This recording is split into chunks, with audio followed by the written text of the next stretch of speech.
that you otherwise would have not had the opportunity to fund. So because we don't have any existing general fund debt, we've come up with these list of priorities here. The public safety complex, taking that 6 million plus the 6.2, I think that's a really good start to, getting the jail going.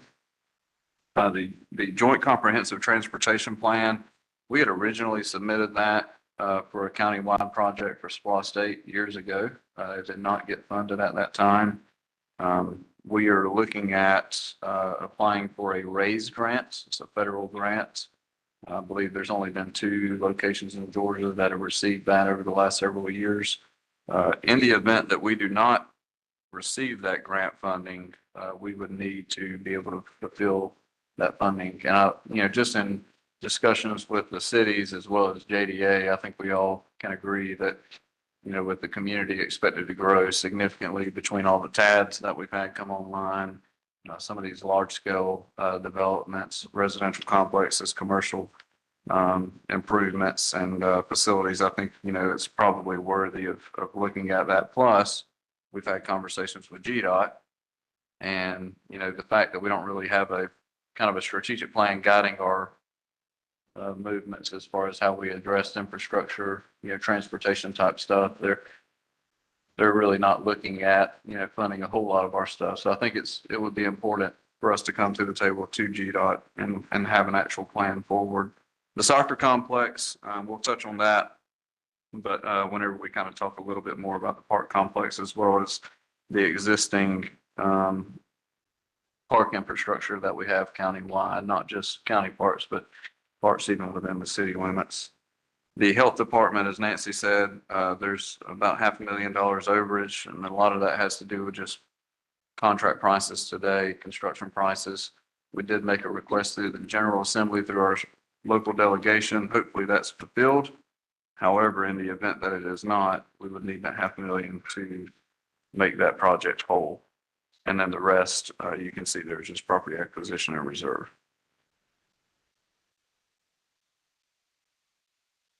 Thanks, Sean. And I guess that kind of summarizes SPLOST 9 and SPLOST 8. So are there any specific questions? I guess before we kind of get into some of the project lists that you'll see in front of you, one of the large ones, or the 2 largest ones, I think that, we would be looking at is the public safety complex, the jail, but then to kind of offset that, so that way our citizens have something tangible. I think they're longing for something to get out and about and do, as well as increase in the recreational abilities for our families here in Camden. I think we're about at that time where we need to be looking at a larger scale park. If you look at Camden County as a whole, when it comes to park infrastructure, we've got about 26 parks. That includes boat ramps, but the majority of these parks are passive, meaning that they're really intended to serve like a specific neighborhood or a very, very small community. They're not really used for what you would consider true recreation, meaning, like rec programs, which would be baseball, softball, football, soccer, basketball, tennis, that kind of stuff. I think out of that 26, only 4 or 5 parks would meet that category. And even then, out of those parks, they're all pretty much landlocked. You can't really grow them. You can rehabilitate them, but you really can't grow them.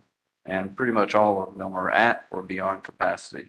And I think those would be the Woodbine 110 Park, Howard Peoples Park down in Kingsland, the Kingsland Lions Park, the St. Mary's Park, and then there was one other one. Maybe I'm going off of memory now, but either way, there's only a handful of these parks that are large enough to even accommodate the recreation that the PSA is currently programmed for. I think, Chairman, you had mentioned that there's over 1,000 youth registered just for spring sports this year through the PSA.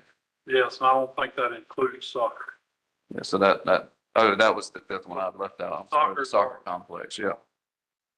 So just to kind of, have something tangible, I think, the jail is important in what it needs and what it serves, but, SPLOST is one of those things where, obviously you have to have the voters' approval. And I think it's about time that we really look at doing something on a much larger, broader scale. So what I kind of did, I've had staff kind of go through, take some aerials of each one of our parks. Not just our parks, but even some of the city's parks. And I don't have the clicker, Scott, so you may have to click for me. Nancy, do you have the clicker? You can just kind of go through. So the first one here is Howard Peoples Park. This is just an aerial of the Little League and baseball fields there. There's also that large field that's tended to be used for football, obviously. And I'm just going to be honest. I mean, this is going to hurt us. You know, I mean, these are fields and parks that need to be updated. And I mean, I am absolutely advocating for that. But if you'll bear with me, I think you'll kind of see where I'm going with all of this. So that's the current state of Howard Peoples Park, the actual fields of play. Before that, you have the playgrounds, the canopies, and then you've got the basketball courts here. Go to the next one. So this year, this is a good aerial, with the exception of the trees covering up the pickleball and tennis courts over there. But that parking lot, I don't know if any of you have ever drove by it on a Monday afternoon or evening when they're doing practice, but there's nowhere to park. And that's just practice. When it comes time to game day, then there are people parking on the right of way of Gross Road, which is extremely unsafe. You got people opening up car doors on a 35-mile-an-hour road, and people don't really tend to pay attention when they're driving. So it's a very unsafe condition. And the unfortunate deal with Howard Peoples is, again, you cannot expand it. If you look at Q Public, yes, the county does own about 300 acres to the northeast of this, but it is so deed restricted, we can't do anything with it. Pretty much all you can do is just dig a pond. That's about it. Can't add. Yeah, you can do some unimproved trails, but you can't really do anything specific for recreation. So go to the next slide. This is the Kingsland Lions Club Park. Probably arguably one of the nicer parts, but even then it still needs a lot of updating and touching. These are the baseball, softball fields there. Keep going. That's their tennis court, or what used to be the tennis court. I think it's got a pretty big hole in it right now in the center. These are just some other aerial shots, playgrounds. This is the Woodbine 110 Community Park. I think somebody may have had some fun out there doing some donuts at one point in time. The tennis courts and the football field need a lot of attention. But again, this park is also landlocked. It's got streets on all four sides.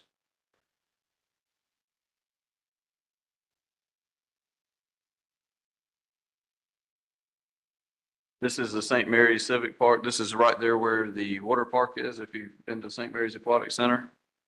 So you got a couple basketball courts, tennis courts, also baseball, softball fields. So I kind of show all that to show every one of our parks are landlocked. You've got citizens driving sometimes, maybe 5-10 miles, but then again, you've got some citizens driving 45 to 50 minutes just to get to a park, just so they can have their kid play in a recreation program. So with that, there's several other parks, north, south, and west, north, northwest, and west of us, that are all what you would consider like a large-scale regional park complex that accommodates pretty much everything you just saw there, but it's all brand new. It's all centralized in one location. It's well thought out, well planned. You got enough parking. You got playgrounds supporting features. Your concession stands, playgrounds, canopies, but then you also have enough fields to play on to accommodate the sports that we have. The very first one I think of there is North Glen. So that was the Ballard Park, and you can kind of see that was their old park. It was very limited in its expansion, and here's what Glenn County did. So they did about 150-acre complex, and I'm not arguing that we need 150 acres, but I do think we probably need at least 100, 120. And what they did was they said, what all do we need to be comfortable for the next 20, 25 years to have, a one-stop shop for all recreation? And they did just that. Glenn County, if you look back about 20, 25 years ago, is when they planned the North Glen complex. And we're about where they are when it comes to recreation. You know, if you think back 20, 25 years ago. So they've got a ton of fields there for softball, baseball, all the supporting sidewalks, ADA accessibility, parking. If you go to the next one, this is the actual layout. This was the initial layout. It's actually not built quite to that spec, but you can see the softball, football, baseball, soccer, basketball, tennis. They also, that large lake there, I think all that was used to fill, you know, the field of play, as well as they added a mile walking, running track all the way around that. They've, you know, stocked the pond. I mean, it really is a really nice facility. This is another park that was planned for Chatham County, Georgia. Again, you can see all the fields of play there. Not as many fields of play. It's more focused towards like tennis and just passive kind of recreation for like playgrounds and stuff. But these are all other different types of facilities that are being built around us. Go to the next one. This is Georgetown County, South Carolina. Several football, you know, soccer complexes, and this is kind of what we're trying to envision for the soccer complex to revitalize it, and that's what that $4 million in that excess proceeds would go towards. Again, just other aerials. This go back to that was Pooler, Georgia. So they're actually looking at, you know, doing some expansion there. They've added in all of the additional parking. And I think, you know, this image kind of speaks a lot to me, is because even though we think we might plan enough parking, you can never have enough. They've had to go back and add a lot more parking just to accommodate the types of folks that are coming in. So again, that's the whole reasoning, I think, you know, why we probably need to really consider this large scale park complex. I think it would give our citizens truly something that they can latch onto and take their children to enjoy it. You know, and again, that's not taking away from current parks. You know, with the county, what we've been working on in the past, we've received quotes to the tune of almost $650,000 to $700,000 to rehabilitate every tennis and basketball court. We're working on those still. We've addressed some canopy issues. We're dealing with the bathrooms now. You know, I think lighting is going to be a big issue, but I think some of the bigger issues for safety, for recreation, is the actual field of play. If you look at our fields the way they are now, they're ate up with weeds. The infields are not really suitable for, you know, the clay sand mixture that you really need. So these are all things that we're looking at doing right now for all of the county parks. But to take it to the next level, this is just something that we're looking at proposing. So with that, we'll go ahead and get into the project list of SPLOST 9, or if you all have any questions before we do that. I just want to make a quick statement. When I first went on the PSA board, I advocated for more funding for the PSA to help correct some of these issues in the parks. And I'm glad that we've used ARPA funds to start that process. And hopefully this board will continue to fund the county parks to get them back into shape.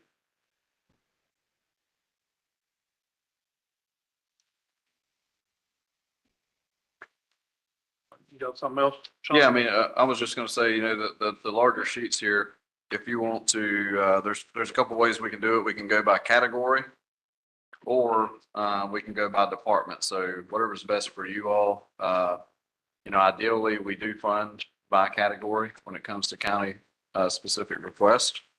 But you know, so if you wanted to take it from that approach, That's fine with me. And just go through each department at that time. I don't know if you really want to cover all of these tonight, or if you just want to take a minute to peruse the list. Obviously, there's some large scale ones on here, and then there's quite a bit of small ones. I think ideally some of these smaller ones, I mean, there's some on here as low as $30,000 and $17,000. I think a lot of those we can probably fund with just general fund money as we go through year to year. So a quick recap to clarify, we've got $140 million of request. We're anticipating collecting $80 million. Is that just our portion, or is that That going would to be Countywide, everybody. Countywide? Yeah. Okay, so do we have an anticipated amount of what the cities are gonna be? Not yet. So we'll meet with the cities tomorrow evening, at 4. That'll Okay. kick off our SPOS negotiations. What we anticipate to happen there is to, do kind of a brief overview of SPOS 8. We'll talk about the excess proceeds and what the county would like to do with those. And from there, we will then more going into SPOS 9, what those SPOS 9 requests are, what the large ones are, what we would consider those level 1, level 2, large scale projects. And then from there, we would ask the cities to create their list, get back to us. We got to give them some time to create their list. And I anticipate probably meeting back with them, probably mid-April. So that way we'll have their list. And then I think what we can do then is actually kick off the negotiations. Okay, thank you.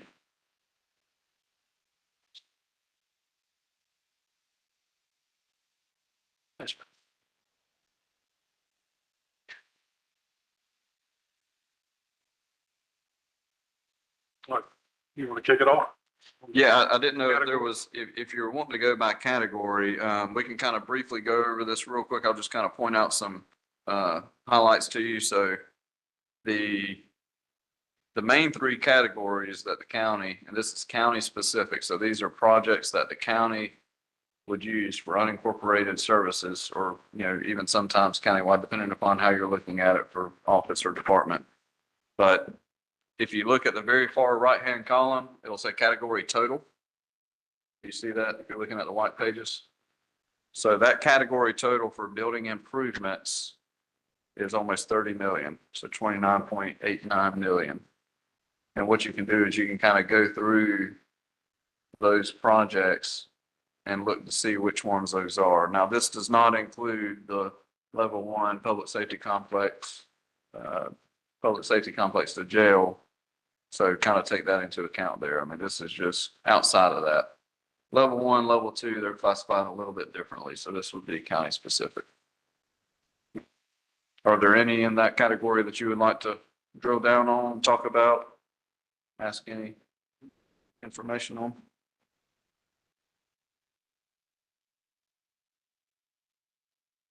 I know there's some on there that we can definitely fund out of the general fund or capital improvement.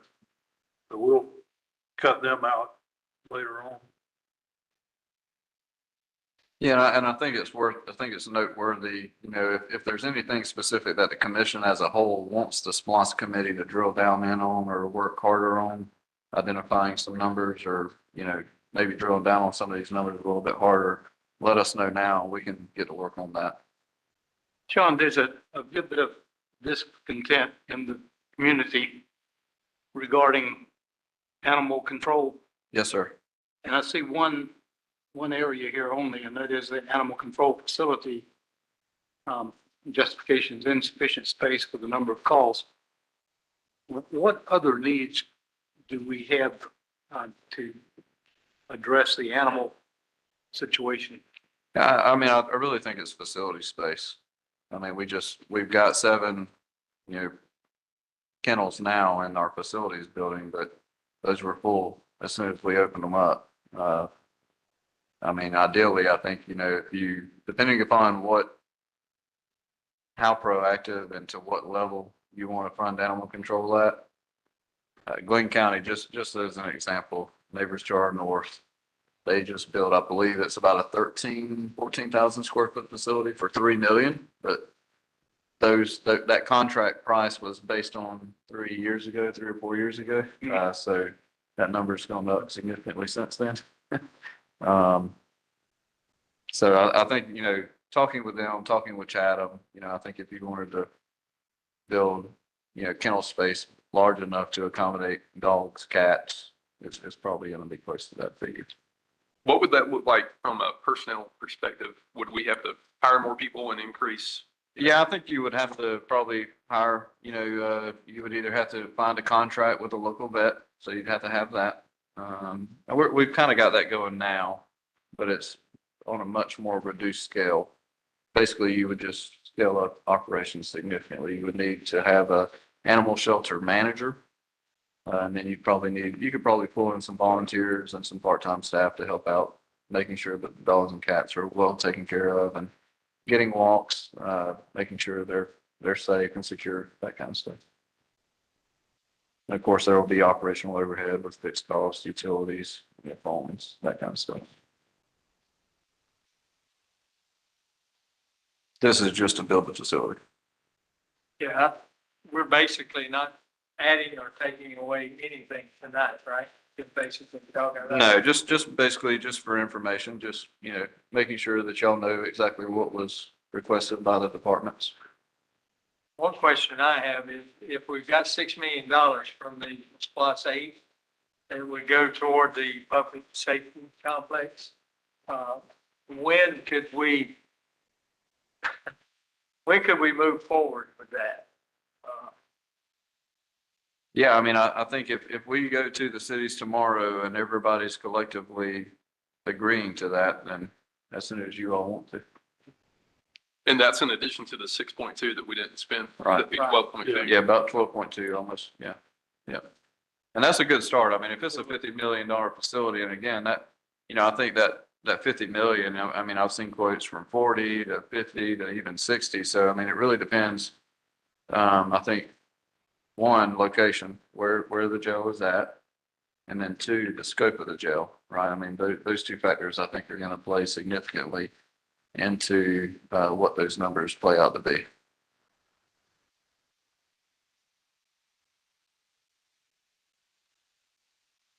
We're going to end up having to bond out some of the costs for the construction of the jail. But hopefully the least amount as we can.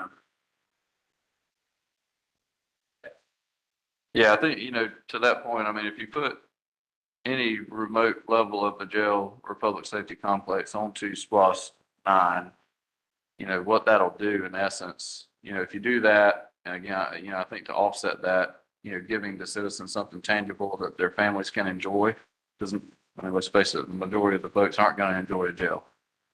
Hopefully they don't. Hopefully not. Hopefully nobody ever, hopefully nobody has to go visit that, but, to give the voters something that they can, truly be a part of and enjoy. If you did any level of the public safety complex, I think to help offset that, you would do the park or some combination of parks, however y'all wanted to go about it. What tier project is a park? The park would be level 2, be really considered level 2. I will say this, so, and SPLOST, if you have an intergovernmental agreement with the cities, there's really not like a category of level 1, level 2, but to kind of keep it in congruence with, SPLOST, just so people know the difference between level 1, level 2. It's probably good just to leave it that way. So level 1 are things like a jail, a courthouse. These are state mandated services that the county has to provide. That's why the public safety complex would be listed as level 1. And those get funded first before anything? It depends on what we agree in the IGA. So, it's really up to the county and the cities to decide at what priority those are funded. We could do a split funding like we did for SPLOST 8, where we said, okay, for level 2, we didn't have any level 1 for SPLOST 8. We just had level 2. So we said, level 2, we'll fund those 35% until all of those are fully funded. The remaining 65% would be split between all local governments. So we can do something like that. But I think with having the large scale public safety complex and then a park, I mean, that would eat up a significant amount of funds, possibly half of the 80 million. And I don't know that you'd be able to do a 50% set aside. Because I think some of the cities, at least one of them that I know of, is going to need a hard amount every year. Yeah. Just to pay on past debt. So those are some discussions we get involved with tomorrow with the cities, I'm sure. One thing we got to remember too is the more that we bond out, the more burden it'll be on the property taxpayer. Yeah, you can bond out, typically when you do a bond, depending upon how much money you do, there will be a fixed amount of years that you cannot pay it off early. So that's to make sure that the investors, at least get some percentage of investment. And sometimes that number could be 5 years, sometimes it's 7, sometimes it's 10. It just depends on what the bonding amount is and what those terms are. But you're right, the higher the number is that we bond out, the higher the burden will be on the general property tax payers of this county. Whereas sales tax, you get people that pay from the outside that don't live here. We don't have a estimate on percentage that we get from the outside. Me and James had talked about that. I think there was a study done years ago, but I think it's too old to use now. So we're in conversations now with, Georgia Power to see if they can maybe update that study for us. Sounds good. I would hope that it'd be like 60-40, 60% local, 40% out of county, but I just don't know. It's too early to speculate.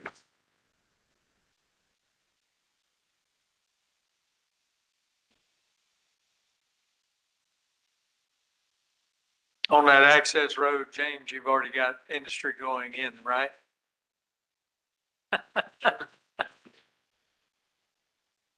Uh,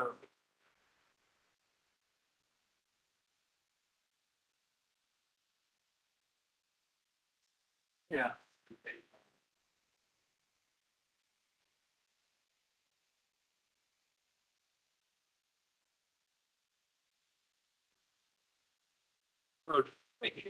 Can you repeat all that, James? Yeah, sorry. Verbatim. Official spot. I'm sure I can. Anyway, no, you asked if the road was for a park that had industry going in now. I think you're referring to the St. Mary's Commerce Park. We've converted that airport into an industrial park. We paid for that through a combination of a St. Mary's bond and a state grant. What we're referring to now is acquiring new property and putting a new road, or at least an entrance road, so we can show that property to prospective businesses. But if we needed to, work with Sean and cut that cost some to make it more of a rough cut road to begin with until we've got an industry that's proposing to locate in there, or maybe, improve that road over time, we could do that too.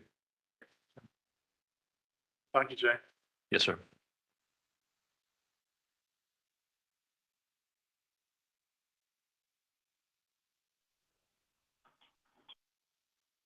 And commissioners, I've had, brief discussions with, a lot of our staff, that we oversee. And I think, a large majority of, all of them really understand and see kind of what's happening. I mean, we're just for the county side. I mean, we're talking 140 million. Now, some of these are countywide, like the jail, the park and JDA, ambulances, that kind of stuff. But even if you backed all of that out, you're still at, 70 million.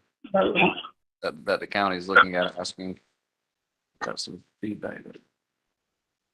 So there's 70 million there, and again, that's almost the full amount of the SPOS. So I think they realize that a lot of these projects may not get funded. Can we ask any question? If possible. Chuck, you and I talked about the St. Mary's Tower. And that's.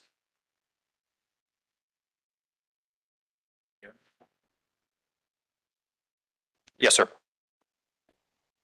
My question is, briefly, when we talked about it, it's for the sheriff's office, right? Or the city of St. Mary's? Well, it's for the all municipalities in the county, and I'll be short, I promise. So let me give you a quick history lesson. So back in 2017, when Camden County, and this preceded me, I was just coming on board, I was handed the project. The county decided to do a VHF simulcast enhanced, a few new towers that they were going to build out, but the city of St. Mary's at the time opted to go in a different direction with their own 800 megahertz system. They used a commercial tower to facilitate that. And so the county moved forward on VHF, a lot of infrastructure. They stand up with their 800 system. We make it work through a kind of a patchwork of systems. Imperfect solution, but it's been fairly manageable over the years. The county benefits from getting a community development block grant, the CDBG from HUD in the state of Georgia. We leverage that, but only in zip code 31548, which is Kingsland, at the Gross Road Fire Headquarters to put in the new 300-foot tower, right?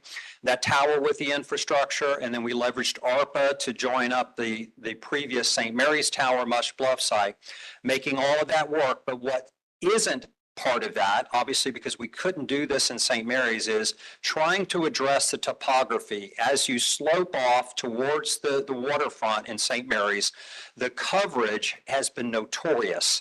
One particular incident is when we had all the veterans and the gangway fell and we had kind of a lot of injured people. We had very poor radio communication. It's a legacy issue. And when St. Mary's did their 800, they only did one tower. It didn't fix it. We know that because we have responsibility there, they have responsibility. We're in mutual aid on fire rescue.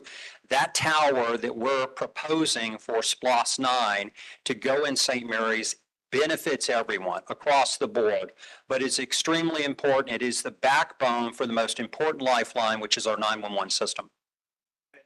And is there any way, I mean, it's actually going to cost $1.3 million? Well, maybe.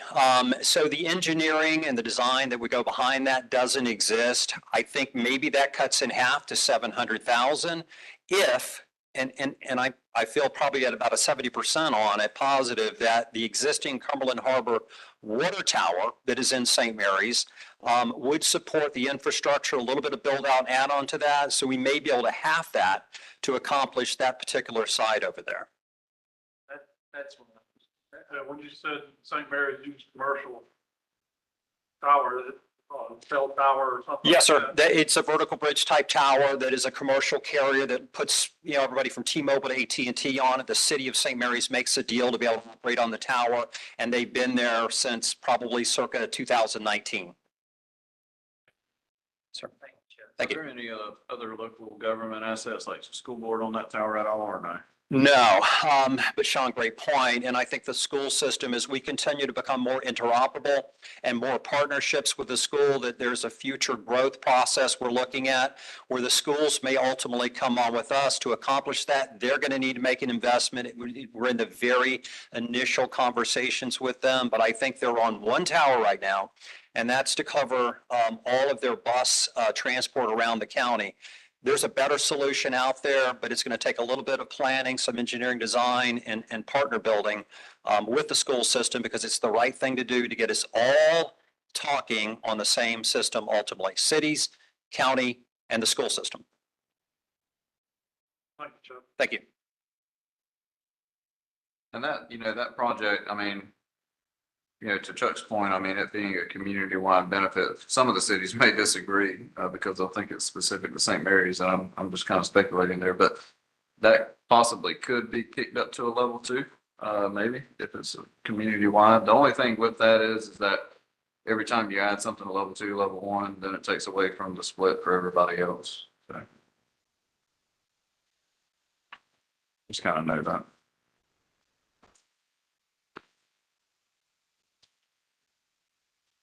Well, you got anything else? I mean, with the park complex, I mean, certainly a great idea, but I'm wondering at what point we should consider maybe spending money to, improve the park we currently have versus building a new one. We can't take care of the ones we got. And I think that's a good point. And so I think collectively, I think got a SPLOST state, we fixed the soccer complex. County's already looking at rehabbing just about every county-owned park, not the ones in the cities, but, Right. with all the work we're doing there, aside from just the field of play, I mean, that's probably going to come in at around 2 million outside of the soccer complex. You add the soccer complex, that's going to be 6 million.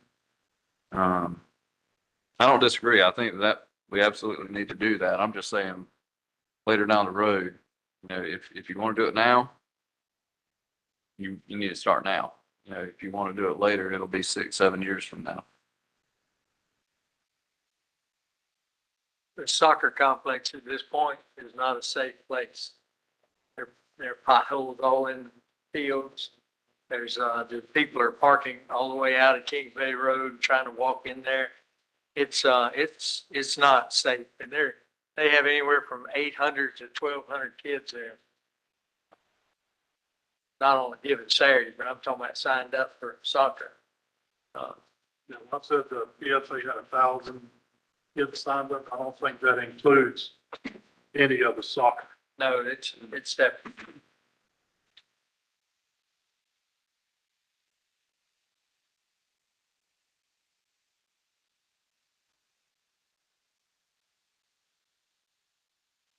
All right, if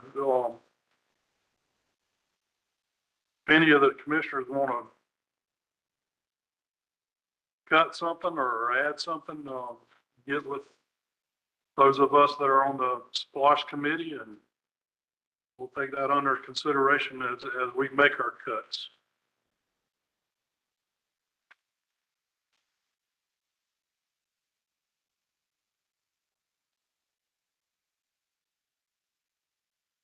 Anybody got anything else?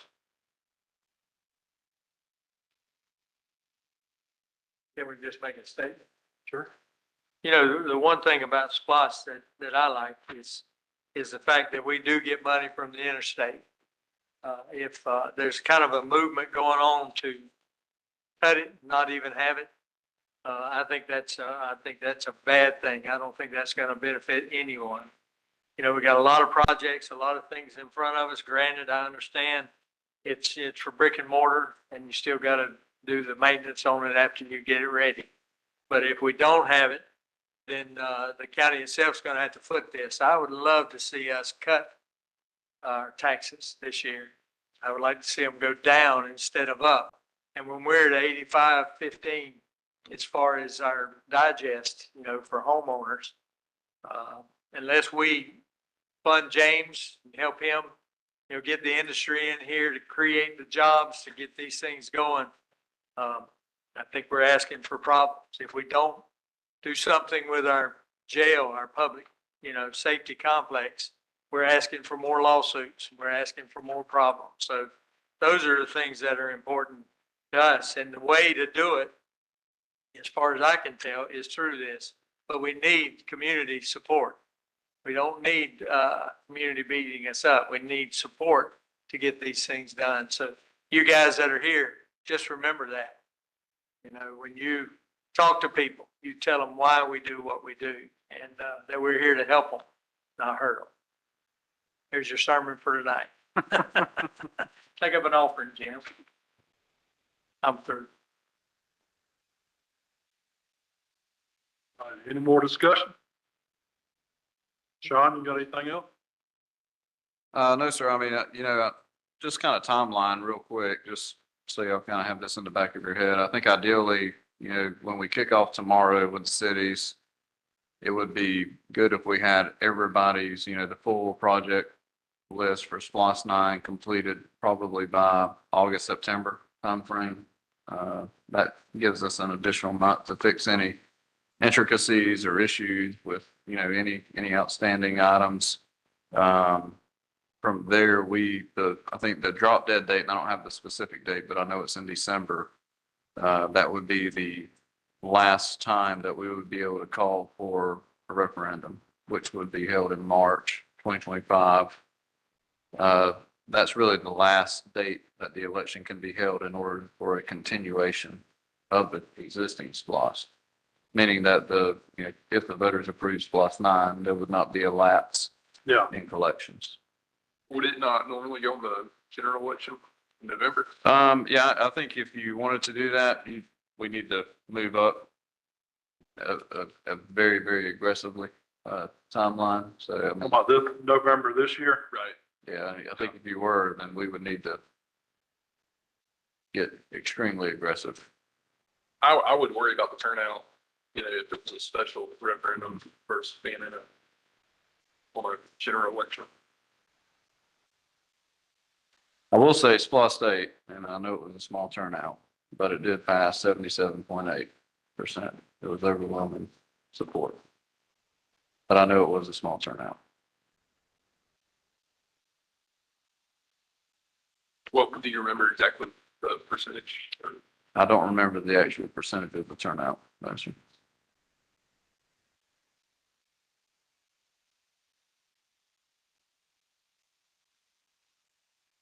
Anybody got anything else? We'll close this first section. Thank y'all.